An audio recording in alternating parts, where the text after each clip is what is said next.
Bekas Peguam Negara Tan Sri Muhammad Apandi Ali membuat pendedahan mengejut menerusi satu hantaran di laman Facebook bertajuk A Prelude to a Chapter in My Memoirs. Beliau mendakwa telah dikunjungi oleh bekas Hakim Mahkamah Persekutuan Datuk Seri Gopal Sri Ram yang sebelum itu membuat panggilan telefon beberapa kali untuk bercakap dengannya secara sulit dan peribadi.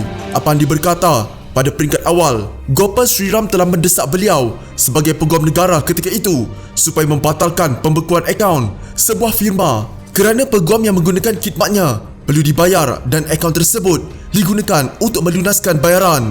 Bagaimanapun, selepas berunding dengan para pegawai di bahagian jenayah, Apandi telah menulis kepada Gopal Sri Ram dengan respon negatif. Menyambung pendedahannya, Apandi berkata, Gopal Sri Ram datang ke rumahnya bersama seorang peguam muda berbangsa Cina pada Januari 2018.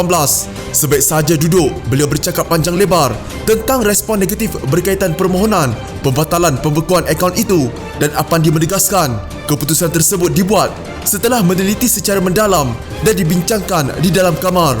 Gopal Sri Ram secara tiba-tiba berkata, perkara itu hanyalah alasan untuk bertemu Apandi dan beliau mempunyai agenda lebih besar. Tun M hantar saya untuk bertemu anda. Dia mahu anda menangkap Najib di pejabatnya. Anda pergi pukul 2 petang. Kami telah mengaturkan polis di Putrajaya untuk melakukan apa yang perlu mengikut arahan anda.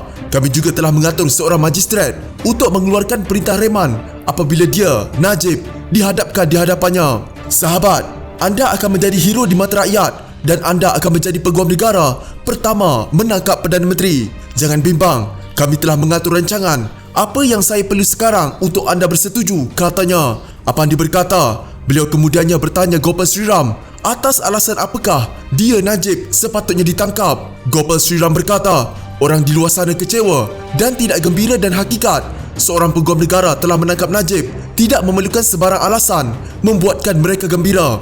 Menurut Apandi, Gopal Sri Ram mendesak dan mahu jawapan segera. Saya memberitahu Gopal, saya akan memikirkan perkara tersebut. Beliau kemudiannya beredar bersama peguam muda berbangsa Cina yang dibawa bersama, katanya. Ketika itu saya dan keluarga saya juga diserang di media sosial, bukan sahaja dari pembangkang, malah tentera cyber kerajaan sekarang. Tidak ada sebab untuk saya menyelamatkan sesiapa, sedangkan saya sendiri adalah musuh semua orang, katanya. Mengakhiri catatannya, Apandi berkata, Gopal boleh menafikan pendedahan ini tetapi dalam masa sama mengingatkan bahawa ketika itu beliau adalah peguam negara dan kediamannya dilengkapi CCTV, satu daripadanya khusus untuk ruang tamu. Begitu juga pengawal peribadi dan pegawai polis yang menjaga pondok kawalan di hadapan rumahnya. CCTV tidak berbohong dan saya juga mempunyai saksi, katanya. Terbaru, bekas Hakim Mahkamah Persekutuan Gopal Sri Ram enggan mengulas mengenai dakwaan bekas Ketua Peguam Negara Apandi Ali bahawa beliau pernah memujuk Apandi untuk menangkap Najib Razak yang ketika itu masih Perdana Menteri.